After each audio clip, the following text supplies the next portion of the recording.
이 홍콩이라는 것들이 100년간의 수치를 들어가는 시발점이 된 거죠. 결국은 다시 합칠 수밖에 없다라고 생각을.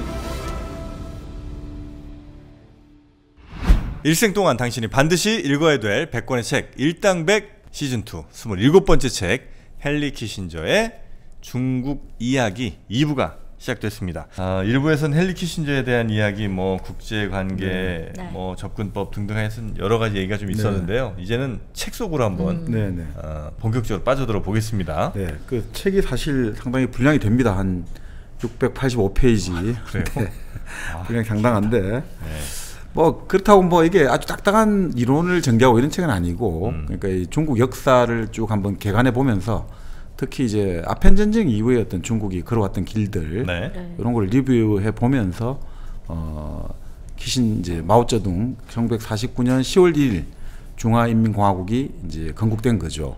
그 이후로 지금까지 어떤 중국이 걸어왔던 길, 그리고 그 과정에서 미국과의 교섭이라든지 세계 국제 질서와의 충돌, 뭐 이런 것들 중심으로 이렇게 이야기를 전개하면서, 근데 사실 뭐 예전에 우리 투키디데스의 뜻이다 이런 식으로 이제 미중 간의 태평양 그리고 세계를 둘러싸고 결국은 이런 것들이 하나의 어떤 무력 충돌로 귀결되는 거 아니냐 이런 우려도 많은데, 또 여기서는 이제 그 1차 세계대전 전에 영국과 독일의 관계를 가지고 또 설명을 하더라고요. 뭐 그것도 상당히 재미있게 비유를 잘 들은 것 같은데, 뭐 그런 식으로 해서 결국 본인 이제 그 키신저가 50년 가까이 자기가 미국과 중국 간의 관계에 깊숙이 개입해온 실질적인 어떤 행위자 입장에서 보자면, 그래도 미국과 중국은 충분히 과거에서 교훈을 얻어가지고 함께 공진화 함께 진화할 수 있다. 공진화. 네, 윈윈할 수 있다. 뭐 이런 희망을 빌어가고 있습니다. 네. 이게 그럼 언제 쓴 책이에요? 네, 이게 이제 미국에서 출판된 건 2011년에 출판됐고요. 네. 뭐 우리도 뭐 곧 몇 개월 뒤에 출판됐으니까, 그 2012년 요때쯤 출판이 됐습니다. 어쨌든 미국인의 시각으로 바라본 중국이군요. 그렇죠. 네. 그리고 아주 미국 그 대중 외교 정책의 돌파구를 만들어낸 그 어떤 외교의 책사라고 볼 수 있겠죠. 중국의 아무래도 현대사. 그렇죠. 현대사. 자, 그러면 시작을 어떻게 중국의 아편 전쟁부터 갑니까, 여기는? 네, 그 아편 전쟁 가긴 하는데 먼저 그래도 이제 우리가 중국의 좀 여러 가지 그래도 좀 정체성이라고 해야 될까? 그러니까 예를 들어 가지고 키신저가 바라보는 중국의 특징은 뭔가? 이걸 먼저 한번 보고 들어가는 게 어떨까 싶습니다. 중국. 그 키신저가 이 중국 이야기 이렇게 번역된 1장을 뭐로 규정하냐면 중국, 이 특이한 나라 이렇게 규정을 해요. 이 특이한 나라. 뭐 자기 관점에서 아주 특이한 나라인 거죠. 어떤 점이 특이하죠? 중국은? 그러니까 중국은 우리가 그때 그 세계사에서 곰브리치 세계사에서 4대 문명이 있다고 배웠잖아요. 근데 이 4대 문명 중에 하나의 통일성을 가지고, 그러니까 그때 4,000년 전에 문자가 쭉 내려온 지금 지역은 거의 없잖아요, 문명권은. 그렇죠. 근데 중국은 그렇게 하고 있잖아요. 한자라는 것들. 그러네요. 그 한자 우리가 은나라, 상나라에서 각골 문자로 시작됐는데 그게 거의 뭐 3,400년 전 거잖아요. 근데 그게 지금까지 쓰고 있잖아요. 그 어려운 한자. 고대 이집트어도 그렇죠. 아마 지금 해석이 필요하고. 그때 그렇죠. 메소포타미아도 그럴 거고. 고대 인더스 문명 그쪽도 마찬가지일 텐데 중국만 한자를 계속 쓰고 있네 진짜. 그러니까 이 연속성이라는 것, 이 수천 년간 이어진 연속성이라는 게 전 세계 어느 지역에서도 이런 연속성이 없다는 거죠. 신기하네요, 이건. 근데 바로 그 문자적인 연속성도 있지만 정치적으로 보면 기원전 3세기 우리 그 진시 황제 그 사마천 사기에 나오는 진나라가 먼저 통일을 한 다음에 그다음 한나라가 가는 건데, 그게 기원전 3세기잖아요. 그 BC 221년인가 뭐 그랬으니까. 근데 지금 1912년 청왕조가 붕괴될 때까지 왕조 사회가 계속해서 이어져 온 거죠. 혁명 한 번 없고 쭉 같은 왕조라는 것들이 이어져 온 거죠. 왕조가 이어져 왔다. 도읍도 비슷하잖아요, 그죠? 뭐 낙양, 시안, 서안, 장안, 근데 다 비슷한 지역이란 말이죠. 그러다가 명나라 때부터는 지금 우리 북평. 그러니까 이런 것들도 비슷하고. 참 이게 신기하다 이거죠. 정치적으로든 문명적으로든 연속성을 가지고, 또 특히나 재미있는 게 이렇게 장구한 세월 동안 이 동아시아에서 항상 중국은 일종의 천하 체제를 만들어냈다 이거죠. 자기들이 항상 중심에 있잖아요. 그러니까 중국 미들 킹덤이다 이거죠. 중앙이다 있다 이거. 우리가 센터라는 거죠. 우리가 우주의 중심이라는 거예요. 우리의 우주가 중심이 있는데 딴 데로 나갈 이유가 없잖아요. 그러니까 이 사람들 바다를 안 나간다는 거예요. 센터병. 우리가 중심이고. 네. 그렇죠. 우리가 나가면 변방인데. 그렇죠. 그러니까 물산이 아주 풍부하고 여기 중국에 우리가 아시다시피 평원이라든지 그리고 여러 가지 강이라든지 이런 것들이 유량이 풍부하니까 뭐 먹고 살기는 아무 지장이 없는 거죠. 그러니까 애써 나갈 필요가 없다는 거죠. 네. 자, 그러다 보니까 그 하나의 연속성, 동질성 이런 것들이 아주 발달해 있다. 그러니까 이 사람들은 기본적으로 항상 자기들을 우주의 중심으로 생각하니까 중국에는 창조 신화가 잘 없다고 하거든요. 왜 우리 그리스 로마 신화가 있잖아요. 네. 신이 어떻게 세계를 만들었고 이런 게 있는데 중국에 사실 그런 창조 신화가 잘 없어요.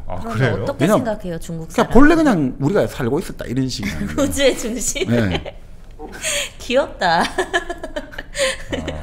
그러니까 이게 중국에 이제 물론 신화 반고라는 이제 신화가 있어요. 반고가 거인이 있는데 계란 비슷한데 이렇게 우주가 섞여 있다가 반고라는 일종의 거인이 있었는데 반고가 죽으면서 두 눈은 그 태양과 달이 되고 뭐 그런 거 있지 않습니까? 살은 땅이 되고 그런 이런 식으로 딱 이렇게 뭐가 뼈는 뭐가 되고 돌이 되고 이렇게 나오거든요. 반고가 그 천국의 신앙 맞나? 이연세 만화. 네. 거기에 나오는 주요 캐릭터 중에 한 명입니다. 반고. 반고정 아니고요. 그게 또 나오죠. 이연세 천국의 신화에 보면 그 결국 중국 우리 같은 경우는 동이족이 뭐 치우천왕 나오면 그 바로 그게 중국에서는 황제로 나오잖아요. 누르황자 써가지고 황제를 이제 한민족의 시조로 보통 본다고 하거든요. 신화에서는. 근데 그 황제 이전에도 뭐 사람들 살고 있었다 이런 식인 거예요. 그러니까 황제가 뭘 만들고 이런 게 아니라 그냥 뭐 살고 있었다는 거죠. 우리는 그냥 그런 거 있잖아요. 우리는 뭐 그 환인, 환웅 뭐 이렇게 나오잖아요. 그것도 아니에요. 여기는 그냥 황제가 있는데 황제 이전에 사람 계속 살고 있었다. 뭐 이런 식인 거예요. 네. 그러니까 이 사람들 창조가 없는 거예요. 창조를 하는 게 없죠. 창조 신화가 아니니까. 그러니까 이 중국의 가장 중요한 지금 천안문 광장에 중국을 대표하는 양대 거인이 있거든요. 바로 마오쩌둥의 묘소가 있고 그 맞은편에 바로 공자의 동상이 있단 말이죠. 이 태난먼이라는 것이 바로 중국의 근대 역사의 총 집약으로 볼 수가 있는데 그 광장에 있는 양대 인물이 그걸 상징하는 거죠. 마오쩌둥이 아직도 중국에서 신화죠. 마오쩌둥 신이죠. 여전히 경배하는 사람들이 많죠. 그렇습니다. 그런데 이제 그러다 보니까 공자 같은 경우가 공자도 항상 그러잖아요. 나는 새로운 책을 쓰는 게 아니라 수리 부작이다. 지어내는 새로운 게 창작하는 게 아니라 그냥 있던 걸 서술한다. 다 과거에 있던 거다 이거죠. 그러니까 과거에 좋은 건 다 과거에 있다고 보는 거죠. 그러니까 그 과거를 회복하면 된다. 그래서 예전에 우리가 요순 임금이 다스리는 때를 대동사회 제일 좋다.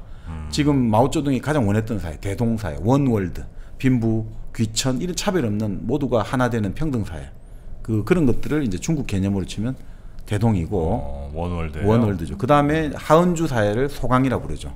그 사회 대동사회에서는 세습이 안 되고 그냥 좋은 사람을 찾아가 왕위를 넘겨주는 거예요.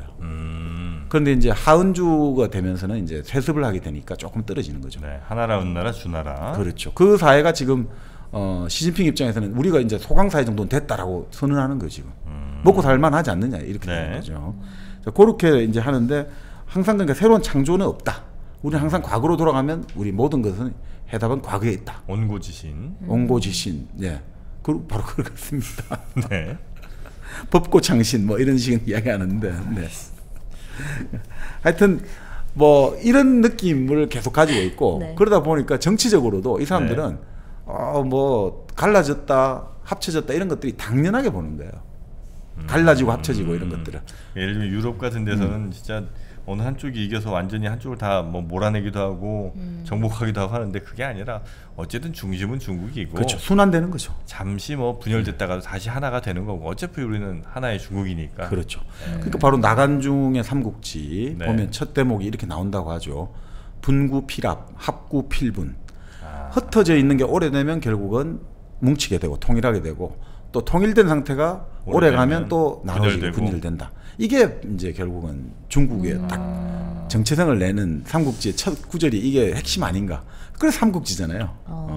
한 나라가 있다가 삼국으로 나눠지고 또 합쳐지고 나눠지고 결국 그것이 핵심 아니냐. 근데 제가 이 책을 이번에 읽다 드는 생각이 이게 바로 우리는 지금까지 지리적인 영토적인 나라의 측면만 생각했는데 이게 인간 관계의 문제까지 같이 들어가고 있더라.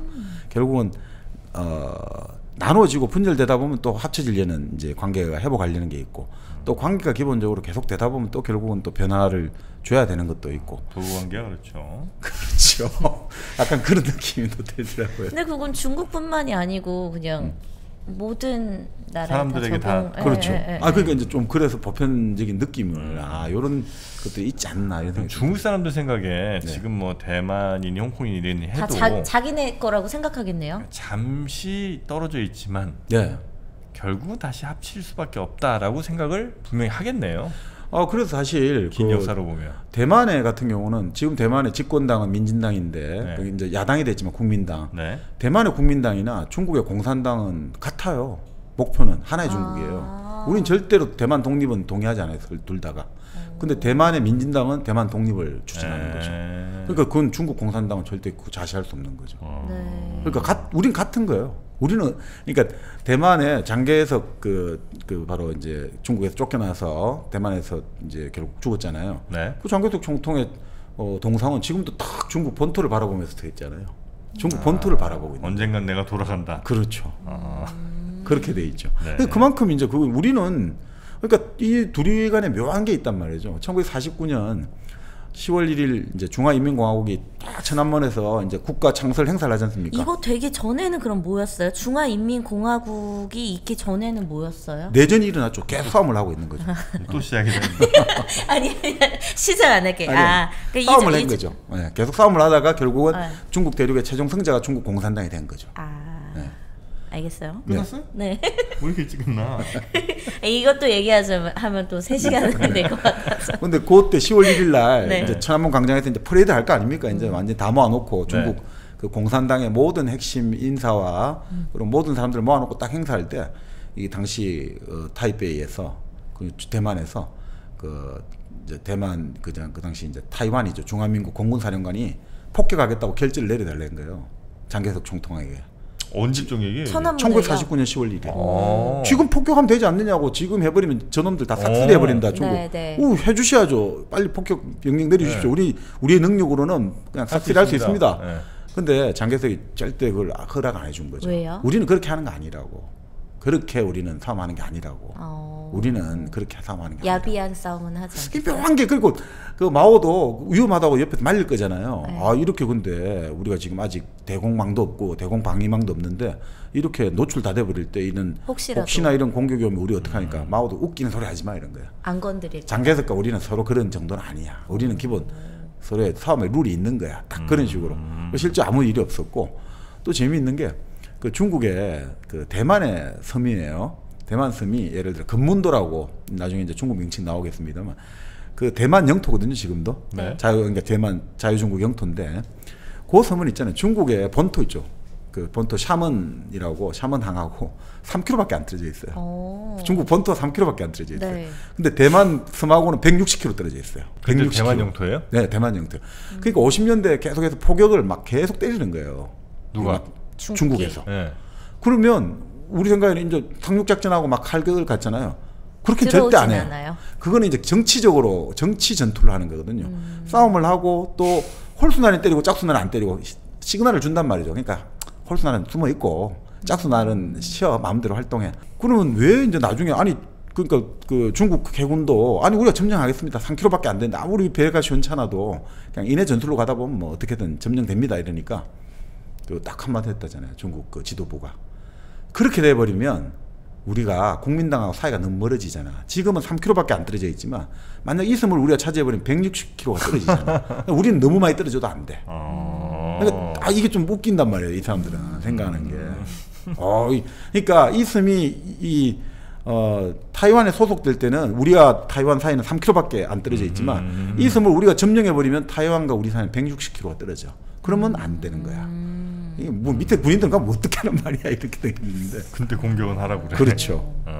그것들이 이게 흔히 말하는 이 정치, 그러니까 바로 이제 흔히 말하는 군사 공격도 일종의 정치 연속인 거죠. 네. 근데 그런 것들이 참 여기는 우리하고 좀 이런 여러 가지 생각들이 좀 많이 다른 것 같아요. 뭐 그러니까 키신저가 이야기하듯이 그러니까 자유 세계의 어떤 상식과 논리를 가지고 이걸 해석하기가 너무 힘들어졌다 이거죠. 네. 뭐 그런 이야기 하면서 네. 사실 근데 이런 것도 형성된 게 중국도 사실 좀 지형이 격리돼 있거든요. 격리? 어떻게 보면. 그러니까 중국 자체가 어마어마하게 넓잖아요. 네. 지금 네. 중국 땅덩어리가 960만 제곱킬로미터니까 우리가 남한이 10만 제곱킬로미터잖아요. 그러니까 우리 아니 96배나 되는 거예요? 네, 그렇죠. 와, 진짜 넓다. 네, 우리의 96배가 되네요. 960만 제곱킬로면. 그러니까 그런데 보세요. 위쪽에는 어떻게 되어 있습니까? 옆쪽으로 보면 히말라야 산맥하고 티베트 고원이 있죠. 중앙아시아 쪽도 사막이 있죠. 네. 위쪽 정도가 이제 초원이 있는데 북방 민족이 있고 남쪽도 뭐 또 그 예전에는 뭐 양쯔강이라든지 밑쪽 내려가면 그렇고 그때는 강이 경계돼 갖고 그렇게 밑쪽으로 좀 격리가 돼 있었거든요. 그 상태에서 중앙에 평원이 있고 이런 것들이 기후가 좋고 하다 보니까 마치 예전에 이집트 문명이 발달하듯이 여기서 안에서 자급자족이 아주 익숙해 있는 거예요. 그러니까 굳이 어디를 나갈 필요가 없대요. 자급자족하면 되니까. 그런 것들이 또 이제 묘한 정복의 시도가 없는 거죠. 그러니까 중국의 황제들은 정복한 사람이 없어요. 그러니까 우리가 예전에 그 말씀드렸습니다만 알렉산더다, 시저다, 뭐 그다음에 예전에 우리 뭡니까 페르시아의 키루스다, 네. 크세르크세스다, 다리우스다, 전부 정복자들이잖아요. 네. 중국에 정복 황제가 없어요. 진시황. 진짜 정복 안 했죠. 그냥 중국을 통일했지, 중국 통일하는 거지 정복을 하러 어디 가고 이러진 않았죠. 오히려 만리장성을 사가지고 딱 막아버렸죠. 정복 아예 나갈 생각을 안 해요. 명나라 때도 영락제라고 3대 황제가 네. 정화를 시켜갖고 지금 아프리카 저까지 다 보내가지고 온갖 큰 배를 띄워가지고 다 했는데 정복은 안 해요 또. 그 옛날에 아프리카에 다 보냈는데 정복은 안 해요. 하긴 이 정도 큰 나라는 뭐 인도나 어디 저 유럽 같은 데로 진출할 수도 있는데 네네. 안 가네 얘네들은. 뭐 가기 싫은가 봐. 이제 예전에 우리 제레드 다이아몬드는 그런 이야기도 하는데 태평양이 너무 넓다는 거예요. 너무 이제 폭이 넓다는 거예요. 그러니까 태평양에서 중국 본토에서 아메리카까지 가려면 한 3,000km인가 12,000km가 걸린다는 거예요. 그런데 대서양은 상대적으로 예를 들어서 우리 콜럼버스가 출발하잖아요. 네. 한 제가 알기로 6,000-7,000km인가 정확히 모르겠습니다. 한 태평양의 한 60% 정도 길이가 폭이. 그러니까 상대적으로는 좀 더 그 유럽 쪽에서 신대륙 발견하기가 쉽다는 거죠. 그렇죠. 항해 거리가 짧으니까. 근데 태평양은 너무 넓다는 거예요. 진짜 태평이니까. 그래서 상대적으로 이제 또 조금 더 가까웠다면 한번 가볼만 했을지 않았겠냐 뭐 이런 이야기도 합니다만. 근데 정박님께서 지금 중국은 그 안에 모든 걸 다, 그러니까 인구도 많고 네. 자원도 많고 땅도 넓고 부족할 게 없어 보이는데 네. 이 사람들이 갖고자 하는 건 뭐예요? 이 사람들이 갖고자 하는 거? 네. 그러니까 중국인들이 가장 열망하는 거? 중국인들 열망하는 것은 네. 기본적으로 우리를 천하의 중심으로 인정해 주는 것들. 중국의 황제라고 하죠. 천자. 네. 정치적으로 이제 중심이기도 하고 정치적으로 최고 높은 사람이에요. 정치적으로. 그러니까 중국의 황제는 이 우주에 차지하는 위치가 1번이다. 위계서열. 우리 지난 시간에 말씀드렸습니다만 예전 아리스토텔레스부터 위계가 있다고 보잖아요. 그러니까 위계가 쫙 있는데 황제가 가장 그러니까 우리 중국의 황제가 가장 극점에 있는 사람이다. 그러니까 그것들을 모두가 존중해 줘야 되고 그 두 번째로 이제 그런 그 존중을 통해 가지고 결국 뭘 받느냐 천명을 받는다는 거죠. 하늘의 명령이다 이거죠. 이거는. 그래서 그것들이 권력의 정당성을 보장해주고 그것들을 너희들이 받아들여주면 그 질서를 받아들여주면 황제에 대한 존경과 네. 그런 어떤 질서를 받아들여주면 우리는 건들지 너희들에게 않겠다. 많은 것을 준다. 조공을 내가 많은 너희들의 혜택을 우린 주겠다라는 거죠. 조공을 우리가 바치긴 했지만 네. 조금만 받쳐주면 더 많은 걸 우리한테 돌아갈 때는 준다는 맞습니다. 거잖아요. 돌아갈 때는 훨씬 더 많이 주기도 그러니까 하고. 지금 그래도 우리가 예전에 막 우리가 자존심 상한다 이러잖아요. 옛날 네, 뭐 네. 고려 때, 조선 때 거기 중국 황제 가가지고 네. 이게 뭐하냐. 그렇게 보면 너무 단순적이에요. 우리가 얻어내는 게 몇십 배가 얻어내요. 그 교육을 통해서 우리는 선진 문물도 얻어내고 몇십 배를 얻어내요. 네. 그리고 그런 것들을 통해서 우리가 선진 문물에 대한 어떤 자극을 받아내거든요. 예를 들어 18세기에 우리 박지원 이런 실학자들이 갔잖아요. 박지원, 박제가 이런 사람들이 중국에 갔지 않습니까? 네. 그 중국 베이징에 가면 유리창 거리가 있었다거든요. 책방 거리. 네. 그 책방을 가니까 우리 한국에 한 장의 그 당시 책방이 어디 있겠습니까? 이 책방에 없는 책이 없는 거예요. 무슨 별하별 종류의 무슨 새를 키우는 앵무새를 어떻게 키우느냐, 뭐 채소를 키우는 이런 책도 있고 온갖 책이 다 있으니까 몇만 권이 있는 거죠. 그런 서점이 쫙 있는 거 보고 나서 한국에 돌아오잖아요. 18세기에 사람들이. 그러면 두 종류로 바뀐다고 하잖아요. 어떤 교수님이 그런 이야기 하시는데 한쪽은 막 사람 만날 때마다 말이 많아지는 거예요. 이런 것도 있고 저런 것도 있고 중국에 다녀왔더니 야 우리도 이런 거 만들자 이렇게 하는 거고 한쪽은 아예 침몰해져가 말을 아예 안 하는 거예요.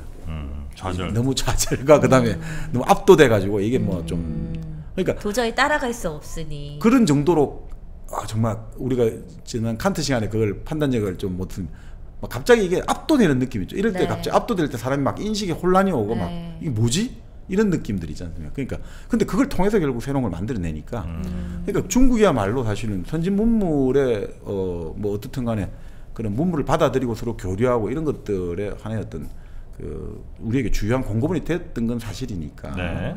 예, 그렇기 때문에 그러니까 중국은 바로 그런 질서를 가지고 이 세계가 계속해서 순환을 하는 것들.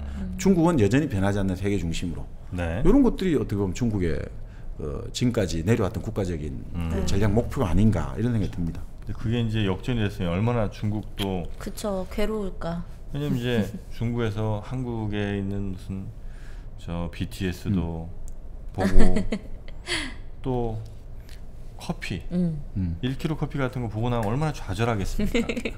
중국 사람들이 한국 와서 1kg 커피 마셔보고 나면 네. 크게 두 가지 사람으로 바뀐다고 하잖아요. 뭐예요?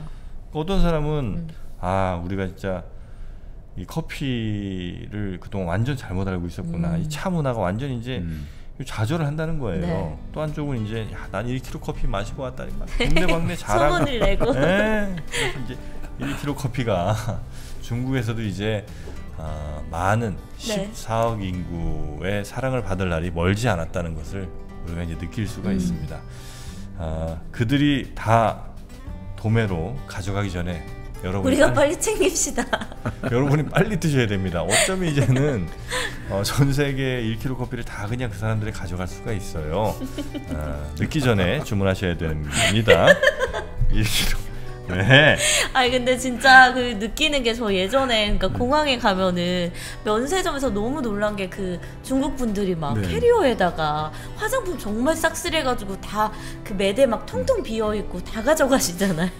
1kg 커피 그 짱 난다고요 이제. 두렵네요, 네. 자, 1kg 커피 여러분 있을 때 가져가세요. 1kg 커피는요 요즘 앱을 다운받으시면 아주 편하게 주문하실 수가 있습니다. 네.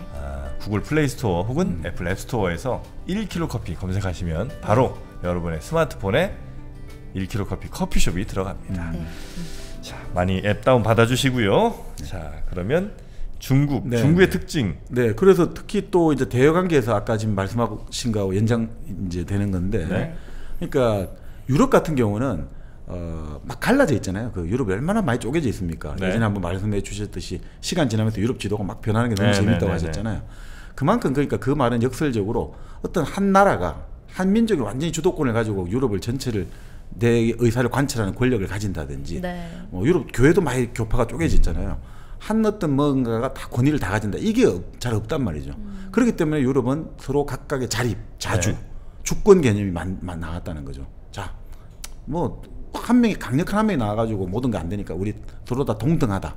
이런 주권 개념이 그래서 유럽에 출발했는데 중국은 말 그대로 천자가 아까 최정점에 있고 모든 것의 중심이기 때문에 다른 나라, 다른 이민족을 평등하다고 보지 않는 거예요. 우리는 평등한 뭐 문화가 너희들은 뭐가 있냐? 우리가 다 있는데.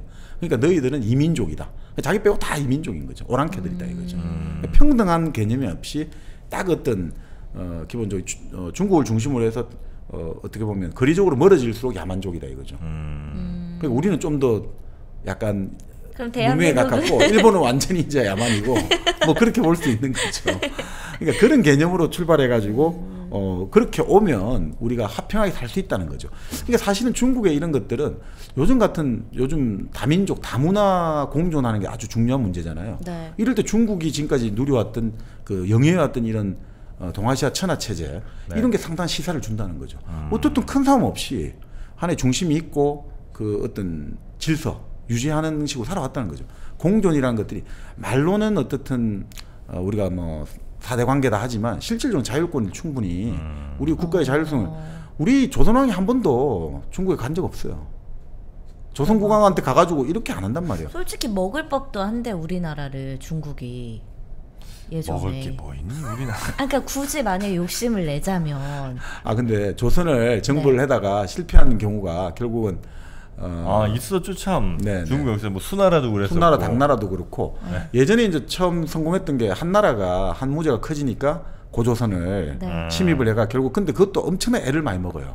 결국 나중에 고조선을 멸망했다지만 그 관련되는 역사적 기록을 보면 그 관련된 한나라 장수들이 처형당하고 유배되고 막 그렇거든요. 그래요? 그만큼 힘들었다는 거죠. 네. 그리고 결국 그것도 멸망하게 된 것도 고조선 내부에 결국 중국이 잘하는 게 전면 전쟁으로 잘 안 되니까 이 첩자를 보내가지고 내분을 일으켜갖고 결국 민족 분열로 망하거든요. 그 중국이 그런 걸 잘한단 말이죠. 정면으로 싸움 잘 안 해요. 첩자 보내가지고 이렇게 이간질 시키고 이래가지고 멸망시키는 잘하거든요. 진짜 그래 잘합니다. 네. 제일 뭐 효율적일 수는 있겠죠. 네, 그래서 우리 손자병법에도 핵심이 네. 정면 승부가 싸움하는 걸 제일 어리석다고 보잖아요. 백전백승하는 것보다는 싸움 안 하고 압도적으로 딱 힘을 보여줘가 알아서 꿇게 만들어라. 그게 최고의 승부다. 싸움 안 하고 이기는 게 제일 좋고 그러려면 정보를 잘 알아야 된다. 그래서 네. 간첩이 중요하다는 거죠. 네. 그렇습니다. 네. 자, 그래서 이제 그런 것들이 좀 지금 현재 시사를 주는데 문제는 그렇기 때문에 외국과는 협상을 하는 게 아니다 이거죠. 너희들은 다 오랑캐고. 그래서 말이 안 통하는. 그러니까 이제 지점이 있는 거구나. 바로 서양하고 부딪히게 되는 거죠. 아편 전쟁 전에 둘러싸고 영국에서 대신을 보냈단 말이에요. 우리 외교 관계를 수립하자. 그러니까 웃기지 마 이래 되는 거죠. 그러니까 영국에서는 완전히 모욕을 당했다 생각하게 되고 그렇지만 다른 방법이 없잖아요. 그럴 때 계속해서 중국의 제품이 워낙 좋으니까 아무것도 뭐 낼 게 없어요. 팔할 게 없어요. 그런데 유일하게 팔 수 있는 수출품이 딱 하나 있는 거예요. 자기들 특산품이. 그게 바로 인도에서 재배한 아편을 팔 수 있다는 거죠. 그래서 아편을 이제 팔다가 전쟁이 터진 거죠. 사실 역사상 가장 더러운 전쟁이 어떻게 보면 아편 전쟁이죠. 어떻게 아편을 못 팔게 한다고 전쟁을 일으키는 거는 사실 말이 안 되는 거죠. 네.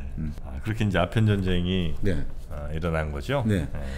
뭐 이런 여러 가지 이제 이야기가 아까 나오는데 그 뭐 아까 말씀대로 그거는 우리가 바둑하고 우리가 체스를 통해서 이제 서구와 중국은 이제 비교할 수 있다 이래 보시면 되고요. 네. 그래서 결국 지금 말씀드린 대로 아편 전쟁이라는 것들 이것이 결국 중국이 지금까지 누려왔던 세계의 어떤 독점적 우월적 지위가 무너진 첫 번째 계기가 된 거죠. 중국 사람들한테는 아편 전쟁이 굉장히 수치스러운 아주 상처일 수밖에 없겠네요. 100년 이제 비극의 시작인 거죠. 그러니까 중국이 1840년 아편 전쟁 이전까지는 어떻든 거의 2000년 정도의 역사 속에서 1800년간을 세계 최고의 지위를 누렸다고 해도 과언이 아니죠. 그러니까 지금까지 어떤 우리가 기원 이제 그 AD로 치면 지금 우리 2000올해 20년이잖아요.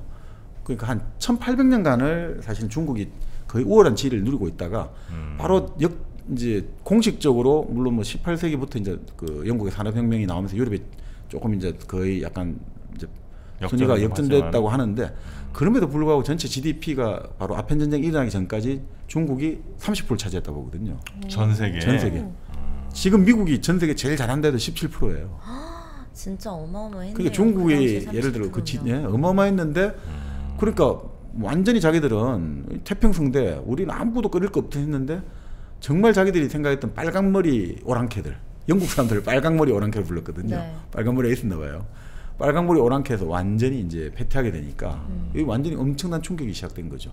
이 1840년의 아편 전쟁 같은 경우가 뭐 정말 지금까지 어떤 천하의 중심 그리고 우주의 중심 이런 어떤 중국의 자존심이 이제 무너지게 되었고, 근데 그거야 뭐 중국 맨날 그 이민족들이 와가 잘 무너졌거든요.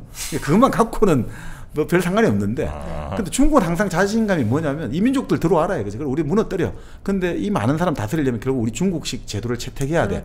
이걸 갖고 우리가 설득하면 되거든요. 그래서 다 또 용광로로 녹여버리면 되는데, 이 서양 오랑캐들은 그럴 생각이 없는 거예요. 그렇게 와서 뭐 이럴 필요 없다 이거죠. 그러니까 오긴 오는데. 그렇게 너 다스리고 이럴 필요 없어. 그냥 돈만 뽑아갈 거야 이런 거. 돈하고 이것만.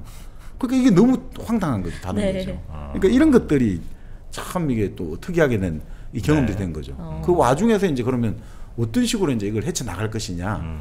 이게 이제 지금 우리 키신저 중국 이야기에서 이제 이 시작을 아편 전쟁으로 하는 것들, 이런 것들이 참 의미가 깊은 것 같습니다. 그러니까 결국 서양도 중국을 잘 몰랐고 중국도 서양을 몰랐다. 이 기점으로 해가 터진 것이 이제 아편 전쟁이다. 이렇게 보는 것 같아요. 네, 네, 네. 그렇게 이제 중국과 서구가 만나게 됐고요. 네, 네. 그러니까 사실 그 아편 전쟁 하기 전에 그런 영국이 여왕이 아니죠. 영국 국왕이 사절단을 보내요. 그 맥카트니 사절단을 1793년에 보내거든요. 네. 근데 보내가지고 이제 영국은 이제 격식대로 이제 황제 접견하고 싶다. 그리고 영국에서 당시 뭘 준비했냐면 열기구 풍선까지 준비했대요. 그거 타고 가려고요? 아니요. 그러니까 보여주려고 우리 이만큼 재밌는 거 많아. 우리하고 교류를 하자.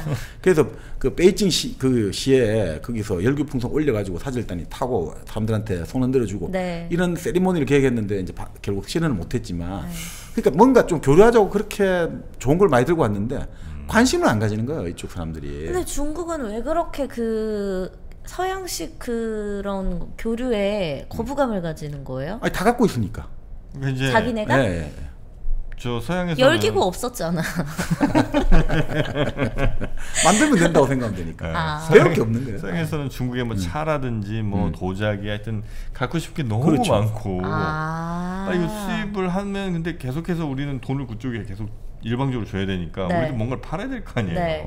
팔려면 이제 뭐 은으로 지불해야 되니까. 네, 서양에서 뭐 만든 뭐가 이렇게 중국에 좀 뭐 호기심을 보여줘야 되는데 중국 사람들은 뭐 이렇게 뭐 다 시큰도 안 거지.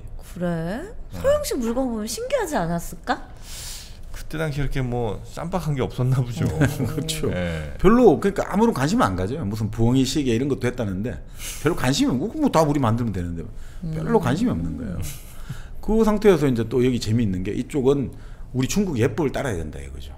예법을. 그러니까 당신들은 황제를 접견할 때 반드시 우리 고두라고 하잖아요. 이마 대번 쾅쾅쾅 찍는 거. 그러니까 이제 맥카트니는 이 말을 재치있긴 해요. 네. 제가 그렇게 하는 것보다는 제가 우리 왕에게 하는 예식도 하는 게 오히려 더 예절이 맞지 않느냐. 우리 왕에게는 저희들은 한쪽 무릎을 꿇고 딱 인사를 드린다. 그러니까 그렇게 하게 해달라. 그렇게 해서 결국은 뭐 중국 측 공식 기록에는 결국 맥카트니가 자기식대로 하기로 했지만 황제를 막상 보니까 그 위험에 압도돼가지고 중국식으로 했다라고 자기들은 기록하고 맥카트니는 뭐 아니다. 모르겠다 뭐 이렇게 돼 있죠. 근데 그런 식으로 이제 달랐는데 참 여기도 재밌는 게 그 맥카트니를 이제 접견을 계속 간청했는데 잘 안 들어주다가 어느 날 갑자기 새벽에 갑자기 깨우더니 자 지금 황제를 접견하러 가자. 새벽 4시에 데려갔다는 거예요. 갑자기 자기들 맘대로? 근데 그게 있잖아요. 이게 딱 반복되는 것 같아요. 이 키신저도 이제 마오쩌둥을 만나러 갔을 때 그렇게 새벽에 전격적으로 갑자기 깨워가지고 데려가더라는 거예요. 그 왜 그러는 거예요? 근데 그게 또 우리도 마찬가지예요. 예전에 그 이우락 중앙정보부장이 북한에 이제 7.4 남북 공동성명 전에 북한 이제 평양에 김일성을 만나러 갔잖아요. 네. 갔을 때 거기도 갑자기 전격적으로 한밤에 갑자기 자 지금 준비하라고 이러더니 얼마 전에 김여정도 새벽에 갑자기 뭐 했었잖아. 그래요? 그치? 뭐 뭔지 몰라. 새벽에 갑자기 뭐라 얘기했잖아. 그러잖아. 그래서 나는 새벽에 왜 잘 시간에 갑자기 일어나 얘네들은. 이게 정신 못 차리게 하는 거죠? 그러니까 그런 것도 있고 뭐 여러 가지니까 막 이게 전혀 그러니까 본인들은 그렇게 말하겠죠. 일정이 미리 노출되면 이제 지도자의 일정은 가장 극비 정보니까 이렇다라고 하기도 하는데 지금 말씀대로 의표를 찔러야지 일단 기선제압되는 거죠. 이 사람이 일단 기가 꺾여버리거든요. 내가 몇 시에 뭘 한다 이런 것보다 갑자기 자려고 하고 있는데 갑자기 지금 준비해라고 이러면 긴장하죠. 그러니까 그런 것들 효과도 노린 거 아닌가. 사람 심리, 중국은 기본적으로 그런 심리들을 아주 연구를 잘하는 거죠. 네.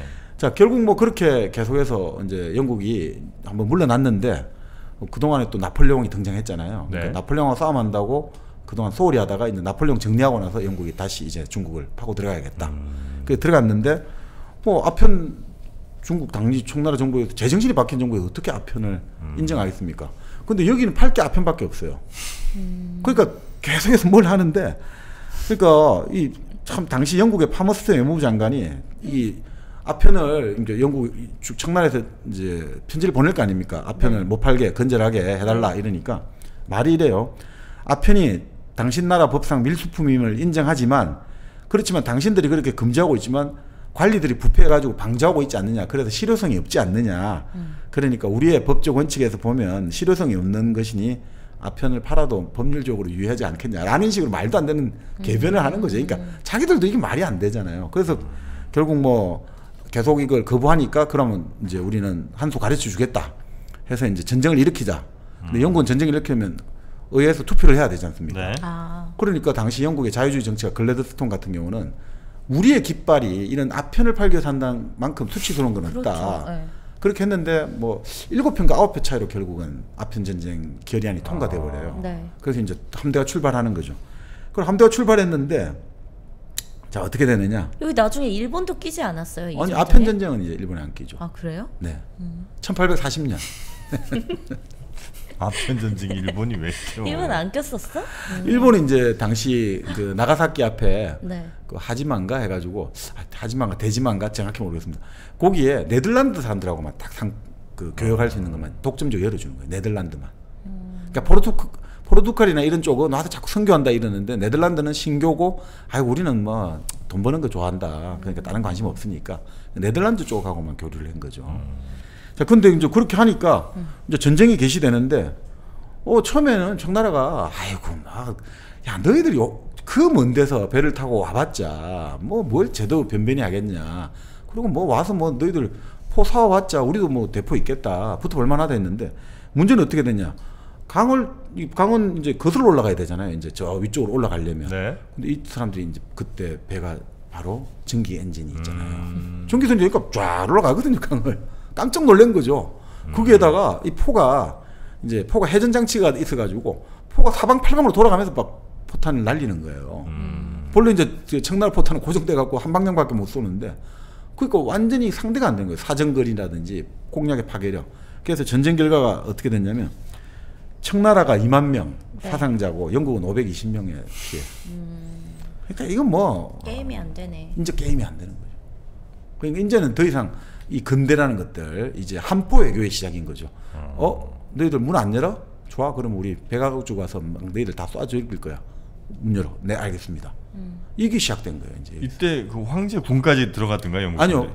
황제궁은 안 들어가고 나중에 그거는 이제 우리가 그 2차 아편 전쟁 관련해 가지고 이제 천진에서 북경까지 쭉 이렇게 돼 있잖아요. 네. 그러니까 이제 완전 위기감을 느낀 거죠. 이제.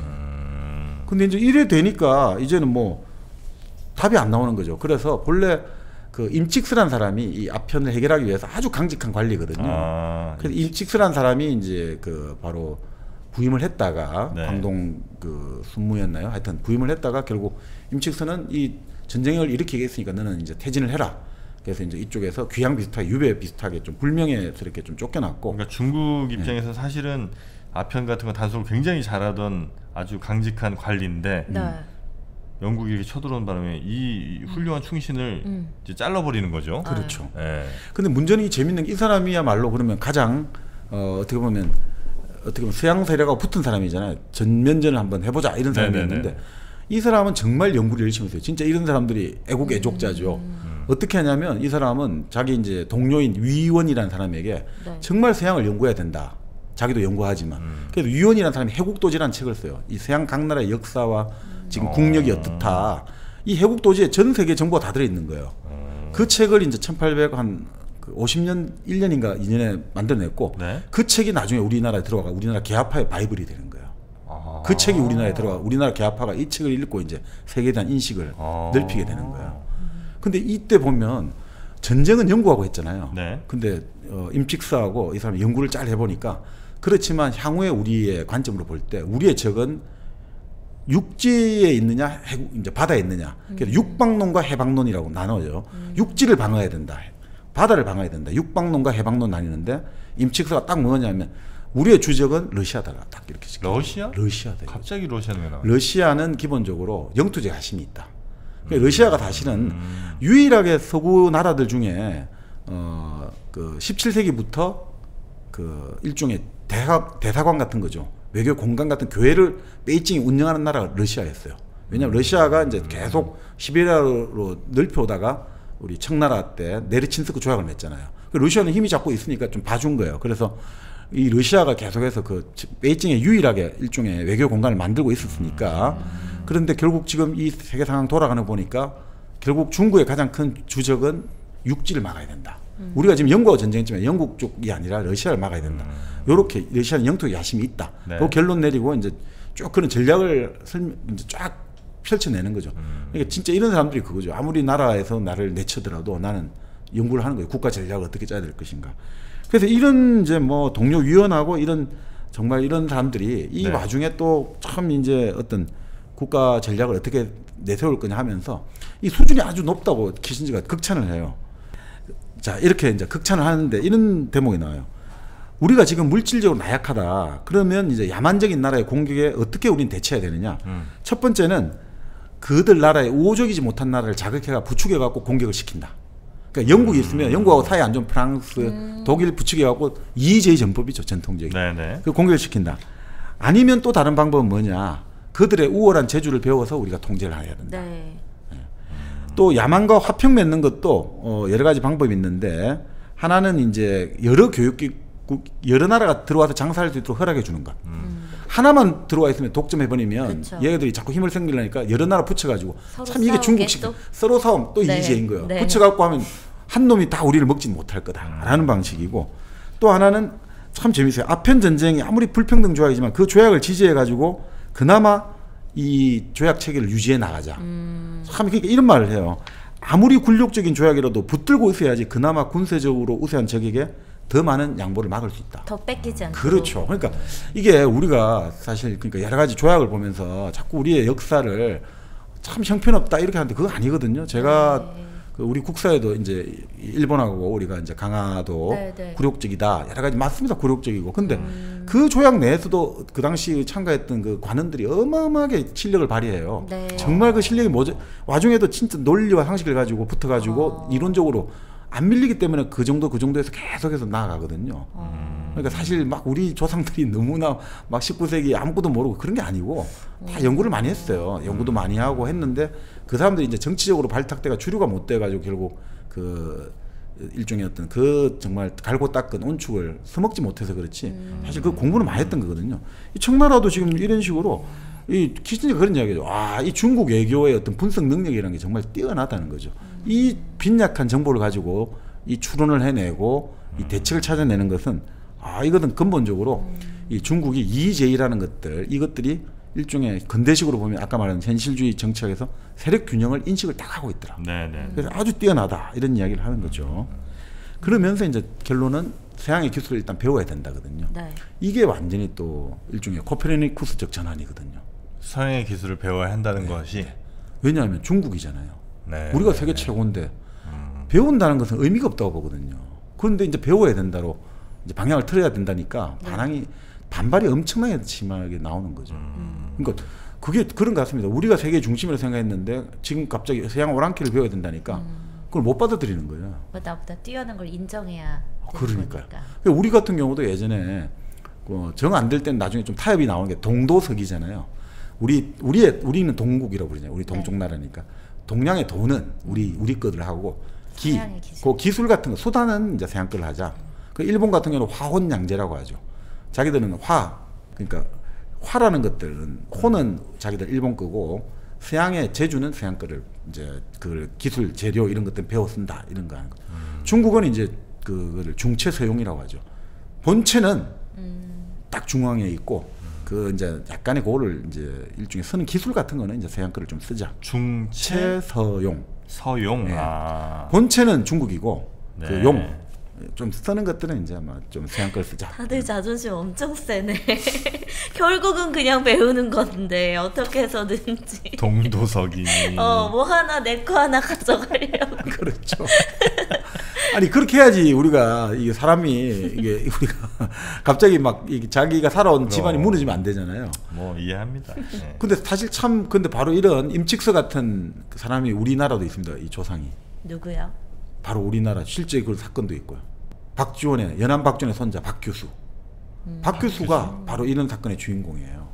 왜냐하면 연안 박지원의 손자 박규수가 평안 감사를 했거든요. 평안 감사, 네. 평안도 관찰사죠. 근데 그때 1866년 평양 대동강에 미국 상선 제너럴 셔먼호가 나타나죠. 셔먼호. 네. 그 나타나가지고 막 이제 교육을 하자. 뭐 그 남판 같아도 물도 주고 음식도 줬는데 얘들이 막 행패를 부리고 그 상태에서 이제 이 사람들은 선교사도 왔고 이랬는데 사람들하고 이제 막 활 쏘고 서로 막 이게 분쟁이 벌어지기 시작했어요. 충돌이. 그 상태에서 이 사람들이 활을 쏘고 대포를 쏴가지고 막 서로 다치고 나오는데 이제 대동강에 뭡니까? 물이 빠져가지고 물이 빠질 때 이제 이 배가 자초된 거예요. 네. 그럴 때 이제 이 평양 군민들이 다 습격을 해가지고 불을 다 불살라버리고 배를 불살라버리고 그 제너럴 셔먼호 23명 다 죽어버린 거죠. 근데 그 이후에 이제 그 결국 미국에서 제너럴 셔먼호를 추적하다가 이제 신미양요를 일으켰는데 근데 그때 바로 박 교수가 그 책임자란 말이죠. 제너럴 셔먼호를 그러니까 어떻게 보면 격퇴를 한 책임자인데 사실은 박 교수가 계화파의 병풍이고 계화파의 총 완전히 계화파를 키워낸 요람의 어떤 진짜 최고의 어떤 그 스승이에요. 그 박 교수의 사랑방에 전부 다 오는 거예요. 김옥균도 오고 박영료도 오고 막 이 정말 서재필, 서광범 다 오는 거예요. 그러니까 뭔가 우리 이제 좀 새로운 세상을 열어야 되는 사람은 이쪽 다 오는 거예요. 그 여기 가니까 예전에 그 박영료가 썼던 글에 그런 게 나오죠. 딱 우리 박 교수 선생의 집을 가니까 그 조부였던 연안 박주원이 그 중국에 그때 우리 열알기 썼을 때 베이징에 가가지고 사왔던 지구본을 보여준다는 거예요. 네. 지구본을 빈 그릇으로 돌린단 말이죠. 여기 어디에 중심이 어디 있냐 이거. 우리가 딱 잡으면 중심 아니냐 이거죠. 지구본 동그랗잖아요. 중심이 정해진 게 없어요. 지구본은 어디나 다 우리가 중심이다. 우리가 바로 중심이다. 이때의 충격은 말도 못한다는 거예요. 자기들이. 우리는 지금 항상 중국이 우주의 중심이었는데 이 지구본은 그 지구를 땡그르르 공같이 이렇게 도는데 여기 중심이 어디 있냐. 다 중심이지. 그래서 그때 그 경천 동지의 충격을 느꼈다. 그 박 교수가 바로 그런 지금 오히려 제너럴 셔먼호 사건 임칙서처럼 바로 아편 전쟁에 그건 했지만 오히려 계화파였던 그 오히려 요람이 되었듯이 박 교수도 그 이후로 정말 이 계화파의 어떤 정신적 지주가 되었죠. 네. 참 역사적으로 이런 어느 나라마다 이런 어떤 개화와 여러 가지 어떤 비슷한 역사의 경험들이 비슷한 어떤 그 있는 것 같습니다. 자, 그렇게 이제 중국의 임칙서 네. 얘기가 이 책에도 실려 있고요. 그렇죠. 그러니까 결국은 이러면서 네. 결국 중국이 결국은 항상 키신저도 그러고 다 이렇게 봅니다. 내후 외환으로 결국은 한 세계의 위기는 온다고 보거든요. 결국은 외환에 이제 외세가 들어오는 거잖아요. 아편 전쟁으로. 바로 그때 이제 결국 내후가 일어나기 시작하는 거죠. 우리 태평천국의 난. 네. 그 세계사에서 많이 나오잖아요. 그 홍수진이라는 사람이 있는데 이 사람이 결국은 잘못된 과거 제도의 희생자인 거예요. 입시 제도의 희생자 우리로 치면. 그래도 그 당시 이제 과거라는 것도 이제 막 그 흔히 말하는 일종의 암기식이 되고 네. 또 정정당당한 실력의 수단이 아니고 권세 있는 사람의 어떤 출세 통로가 되니까 이 사람이 맨날 낙방을 하는 거예요. 이 낙방하는데 머리는 좋은데 낙방을 하는 사람들이 뭘 하겠습니까? 결국은 혁명을 해야죠. 네네. 예전에 그런 이야기를 한번 들은 것 같아요. 어떤 그 교수님이 그 운동을 하다가 감옥에 가가지고 이제 취직이 안 되는 거예요. 그래서 이제 지도 교수님 찾아가가지고 네.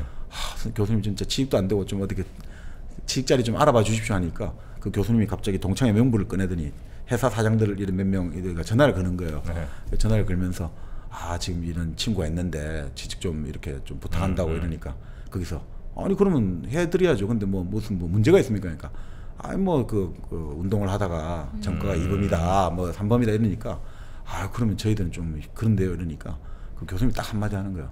당신들 이 사람 취직 안 시키면 무슨 일이 일어난 줄 알아? 혁명이 일어나 혁명이.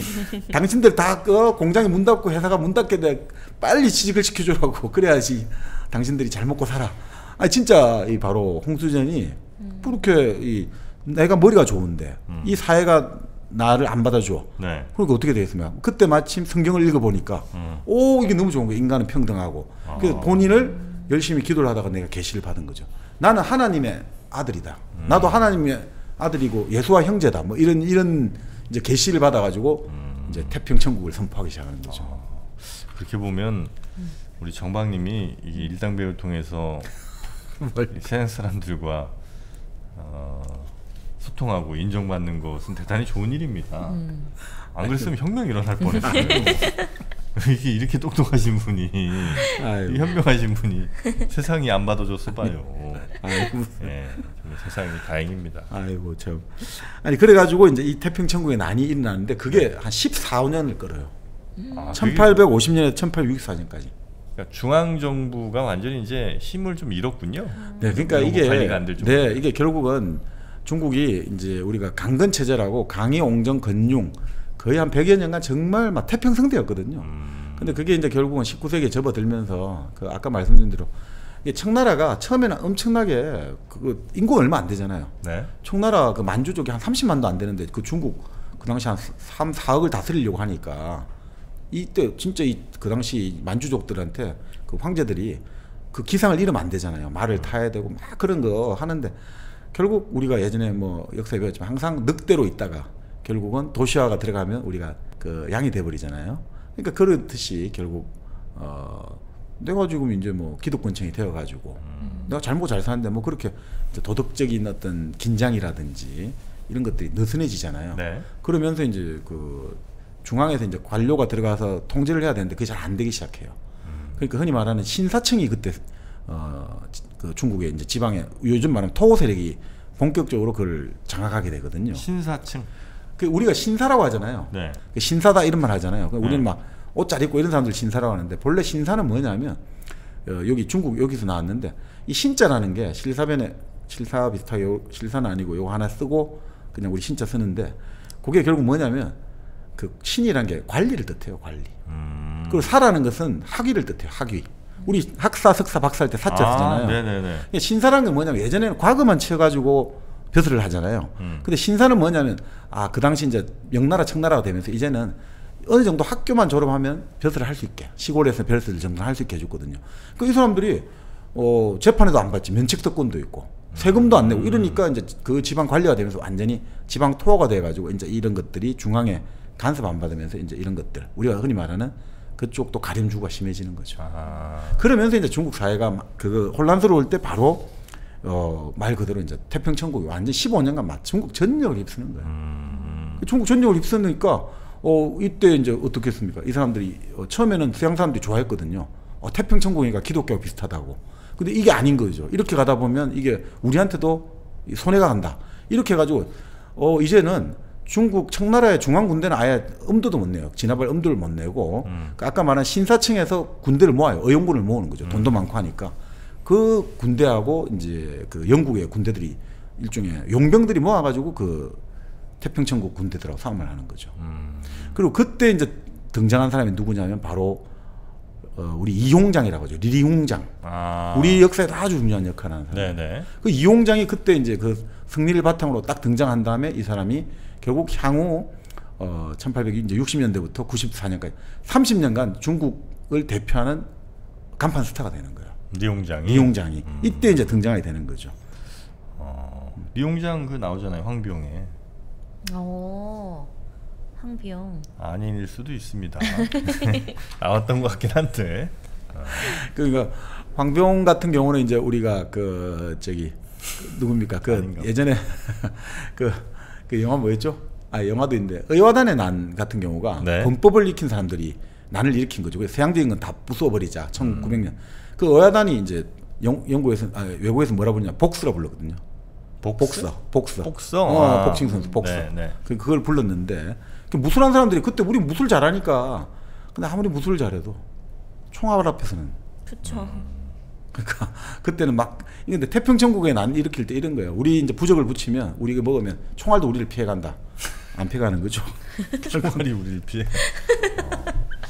야, 근데 이제 지금 헨리 키신저의 중국 이야기 아마 이야기의 상당 부분이 굉장히 많이 남아 있는 것 같은데 이야기의 핵심을 좀 짚어주셔야 왜냐하면 시간이 또 우린 정해져 있지 않겠습니까? 어느 정도. 그렇죠. 예. 중국 이야기 이 책의 핵심이라고 할 만한 것들은 어떤 거? 근데 이제 이게 역사하고 같이 가야 돼가지고. 그렇습니까? 계속 또 이렇게 가까이. 쉽지가 않네요. 아니 근데 이제 결국은 그 사건을 통해 가지고 이제 중국은 100년간에 정말 이제 그 서양 열강이 와가지고 자기들 살을 다 뜯어먹기 시작. 일본도 들어오고. 자, 이 사건을 통해 가지고 이제 중국은 뭐냐면 아편 전쟁으로 일어난 이 사건 그리고 태평천국 일어나면서 또 외국 세력이 들어오고 그렇게 해가지고 결국은 에로 이제 2차 아편 전쟁 같은 경우는 중국의 베이징이 이제 그 약탈당하기 시작하거든요. 그 원명원이라고 중국에 정말 많은 보물을 모아놨던 황제의 어떤 일종의 여름 별장 비슷한 건데 그걸 다 약탈해버려 불태우고 방화하고 보물을 다 뺏어가는 거죠. 아 그래요. 참 문명국의 군대라는 게 하는 일이 그 예전에 약탈하는 거에 조금 더 벗어나지 않는 거죠. 그러니까 그만큼 이제 수도가 그렇게 약탈당하면 완전히 이제 망신이 아니라 국가는 이제 완전히 망가진 거죠. 자 그러면서 결국 뭐 이제 이런 아편 전쟁의 결과로 영국은 홍콩 섬을 할양받고 2차 아편 전쟁 때 구룡반도를 할양받고 자 이러면서 결국은 어떻게 됐습니까? 결국 이 홍콩이라는 것들이 중국으로서는 100년간의 수치를 들어가는 시발점이 된 거죠. 1949년 중화인민공화국이 이제 창건될 때까지 이제 1840년부터 이제 100년이 넘는 동안 중국은 완전히 이제 정말 고난의 세월에 들어가는 거죠. 이제 자존심 다 뜯기고. 이때 이제 독일도 들어갔고 칭다오 점령했잖아요. 청도. 그래 칭다오 맥주가 있잖아요. 아 그래서 독일 사람들이 들어가가지고. 그렇습니다. 맞죠? 네, 그러니까 그 다 이제 하나씩 다 가져가자 이거죠. 뭐 독일은 바로 지금 산동성의 칭다오를 가져가고 또요? 러시아는 만주 쪽을 좀 우리는 가져가고 또 일본 같은 경우도 계속 대련 그 우리 라오뚱 반도에 다롄 욕심내고 또 지금 홍콩 욕심내고 계속해서 이제 올라오는 거죠. 그리고 이제 베이징에는 다 이제 대사관들을 우리 열게 해달라. 이렇게 중국으로서는 감히 예전에 상상도 못했던 것들. 근데 이런 것들을 지금 키신저 같은 경우 이렇게 봐요. 그럼 우리 같은 경우는 모욕적이고 분노할 만하고 그 진짜 부끄러운 역사 아니냐는데 참 키신저는 이렇게 봐요. 그런데도 불구하고 중국은 살을 내주고 뼈를 얻어냈다는 거예요. 어떻게요? 주권을 끝까지 빼앗기진 않았단 말이에요. 중국은. 그 와중에도 완전히 식민지 된 적은 없어요. 다 뺏기긴 뺏겨도 물론 땅이 넓은 것도 있지만 그건 중국 외교의 승리라고 보는 거죠. 그만큼 다 줬지만 너희들 들어와서 다 먹게 만드니까 실제로는 아무도 못 먹게 됐단 말이죠. 가장 중요한 주권은 지켰다 이거죠? 물론 그 와중에 수많은 민중들은 다 희생을 당하죠. 근데 여기도 그런 거죠. 만주를 러시아가 다 먹으려 한단 말이죠. 일본이 다 먹으려 한단 말이죠. 그러니까 러시아한테 철도 부술권을 주고 일본 줘가지고 서로 싸움 붙인단 말이죠. 그런 식으로 계속해서 시간을 번단 말이죠. 지금 한쪽에 만약 밀려버리면 다 되니까 차라리 두 개 다 줘버려가지고 싸움하게 만든단 말이에요. 영국, 프랑스 계속 그런 식으로 싸움 붙인단 말이죠. 물론 이제 내 살을 가지고 싸움 붙이기가 정말 힘들죠. 아무것도 못해서 그냥 그들이 막 활개친 게 아니라 나름 중국은 그래도 최소한 그때 상황에서의 최선을 하긴 했군요. 키신저는 그렇게 봅니다. 그러니까 키신저는 절대 중국을 이 19세기가 후퇴와 퇴보의 역사인 것 같지만 그것은 압도적으로 지금 군사력의 열세인 나라가 주권을 지켰다는 것 자체에 아주 큰 점수를 줘야 된다고 본다는 거죠. 그러니까 그 지점을 이제 우리가 좀 놓치지만 안 된다 이거죠. 가장 중요한 건 뭐냐? 결국은 어떤 수모와 모욕을 당하더라도 나의 이익을 관철해낸다. 이게 중국의 핵심이거든요. 그 리용장 같은 경우는 어느 정도냐면요. 이런 이야기를 해요. 자기 스승이 이제 바로 멘토가 이렇게 가르쳐줘요. 서양 사람과 너가 상대할 때는 몸가짐이 지나치게 도도해도 안 되고 약간 모호하고 경쾌하게 느껴져야 된다. 그리고 그들의 모욕과 거짓 그리고 그들이 우리를 경멸하는 것들을 전반적으로 이해하지 못한 것처럼 보여져야 된다. 그러니까 너는 어딘가 좀 모자라게 보여야 된다. 이걸 지켜야 된다. 너가 그러니까 모욕 당하고 하는데 너 막 그냥 막 정신승리 할 수도 있지만 근본적으로 아는데 모르는 척, 몰라도 아는 척 이걸 잘해야 된다. 그러니까 참 이게 어려운 거죠. 그러니까 이 모욕 당하는 걸 감수해라는 소리거든요. 그러니까 그 모욕을 감수하면서 결국은 어떻게 돼야 되느냐. 그러니까 이용장은 결국은 양무 운동에 나서야 된다 하거든요. 그러니까 아까 말했던 중체서용. 서양 것을 무는 본받다는 뜻이거든요. 서양 걸 우리 본받자. 그래서 30년을 했는데 여러 가지 뭐 해군 함대도 만들고 했는데 결국 그 30년 동안 서양을 본받기 위해서 여러 가지 투자를 했는데 결국은 그게 파탄이 됩니다. 누구에 의해서? 일본에 의해서. 그리고 그 무대는 어디냐? 바로 조선.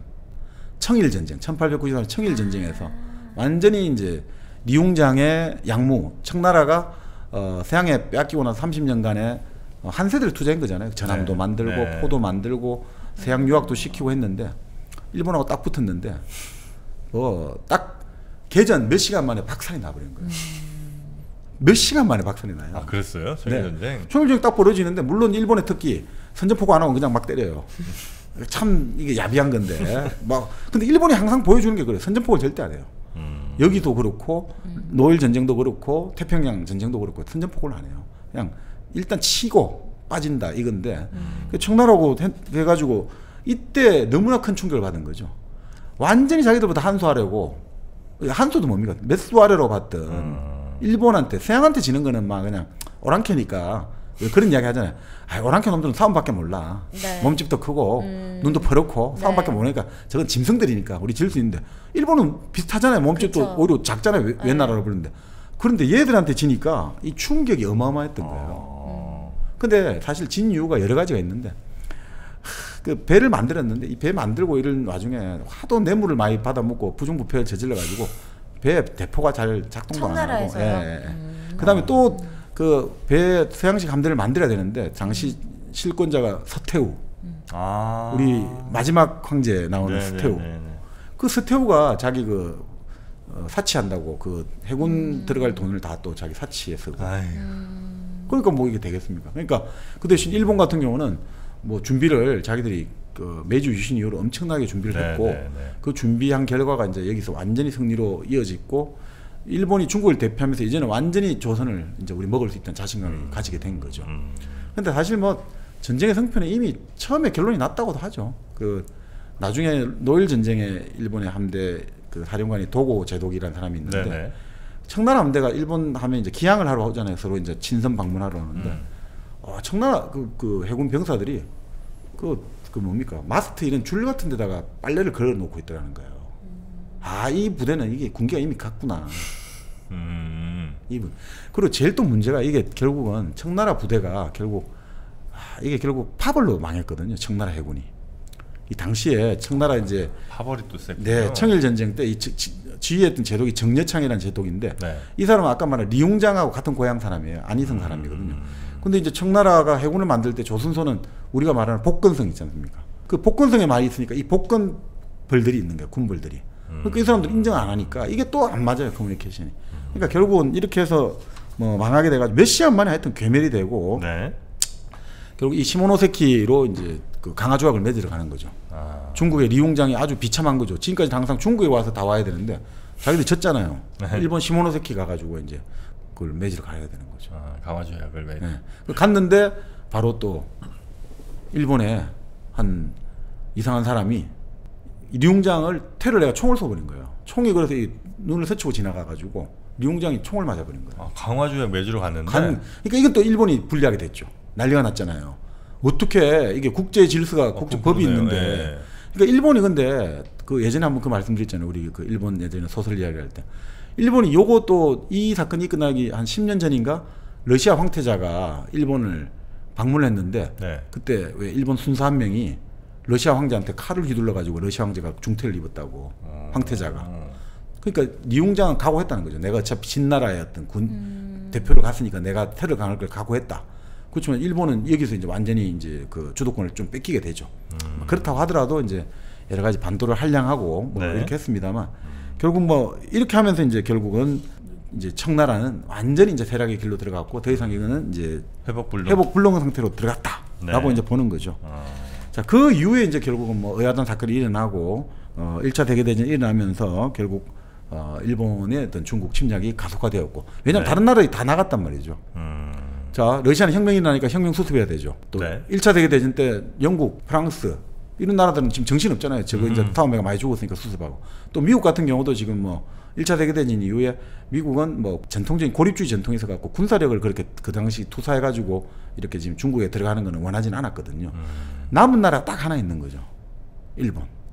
그래서 일본이 이제 계속해서 치고 들어가 가지고 결국 우리 아시다시피 그 만주국을 31년에 세우고 37년에 중일 전쟁이 일어나고 자, 그 이후로 이제 결국 그 1945년 전쟁이 끝나고 나서 우리가 아시다시피 이제 국민당과 공산당이 싸움을 벌어지게 되고 아까 말씀드린 대로 49년 10월 1일 이제 그 중화인민공화국이 만들어지는 거죠. 중화인민공화국. 네, 그 중화인민공화국이 만들어지는데 결국 뭐 그 이후로 이제 여러분이 아시다시피 이제 이 중화인민공화국에서 여기서부터 이제 본격적으로 키신저 이야기가 나오는데 이제부터 본격적입니다. 이제부터 본격적이에요. 이제부터 본격적으로 키신저의 중국 이야기가 시작되는군요. 아직 시작도 안 할 거였어요. 아니 왜냐하면 이게 깜짝 놀랐어요. 왜냐하면 그만큼 중국에서는 그렇죠. 진짜 말할 게 많을 것 같다. 그리고 또 왜냐하면 이제 키신저가 네. 지금까지 자기가 앞으로 본인이 직접 겪은 이제 사람들 이야기가 나오는데 마오쩌둥이라든지 덩토평이라든지 네. 그리고 장쩌민이라든지 후진타오라든지 네. 시진핑이라든지 이야기를 해야 되는데 문제는 이 각각의 사람들이 실제로 이 중국 역사, 이 근대사의 어떤 그 일종의 낙인, 화인이라고 해야 될까? 이 사람들 가슴 속에는 그게 딱 찍혀 있단 말이죠. 우리 중국이 그렇게 찬란한 중화민족이 네. 그 19세기 1840년 이후로 우리가 100년간 정말 100년간의 그 고난을 겪었다. 그 상태에서 지금 우리가 또 그 100년간의 고난을 통해 가지고 우리가 일어났지만 또 그 와중에 여러 가지 이제 내부의 어떤 시행착오를 겪고 이제 우리가 예전에 우리 자리를 다시 찾아가야 된다. 우리 예전에 GDP의 30%를 차지가야 된다. 왜 이 사람들은 이런 생각을 하고 왜 이 사람들이 이런 행동을 하는가? 이것은 바로 지금 우리가 아편 전쟁 이후에까지 부터 시작돼서 지금까지 이걸 이 역사를 이해하지 못하면 네. 이 사람들이 이런 행동하는 것을 우리가 이해할 수 없거든요. 그래서 이제 그렇네. 원래 진짜 자기네들이 중심이었네. 중국. 정민여도 본인이 중심이잖아요. 그쵸. 중국 스타일. 중국 스타일, 대륙 스타일. 그렇지만 뭐 우리도 그 바로 이 정말 문화의 용광로, 정치의 용광로, 모든 민족을 다 자기 걸로 다 흡수해버리고 네. 다 없어졌잖아요. 거란, 여진, 뭐 다 중국 왔다가 다 사라졌는데 네. 우리 한민족, 뭐 물론 베트남도 있습니다만 이 한민족이 여기 맞서가지고 지금까지 한 3,000년간 계속해서 독자성을 유지한다는 것은 이건 뭐 세계적으로도 희귀한 능력이고 정말 저는 이 위기 관리 능력이 아주 뛰어나다. 우리는 진짜 위기 관리 능력이 뛰어난 민족, 생존이 아주 탁월하다. 네. 위기 때 오히려 강해지는 민족. 네, 그렇게 생각합니다. 이번 코로나 위기 때도 강해졌잖아요. 네, 알겠습니다. 그러면 본격적인 중국 이야기, 헨리 키신저의 중국 이야기는요. 네. 이제 시작입니다. 네, 여러분. 다음 이어지는 3부와 4부에서 네. 진짜 중국의 뭐 현대 중국의 뭐 오택동부터 시작하는 저 진짜 이 사람들 궁금했거든요. 이름 다 알잖아요. 들어는 봤는데 그렇죠. 그러니까 다 뭔지 모르겠네. 자, 진짜 중국 이야기 저희가 이어지는 3부와 또 4부를 통해서 여러분께 전해드리도록 하겠습니다. 오늘도 저희와 함께 해주셔서 너무나 감사하고요. 저희가 너무 늦지 않게 빨리 3부와 4부 여러분께 전해드리도록 하겠습니다. 함께 해주신 여러분 고맙습니다. 고맙습니다.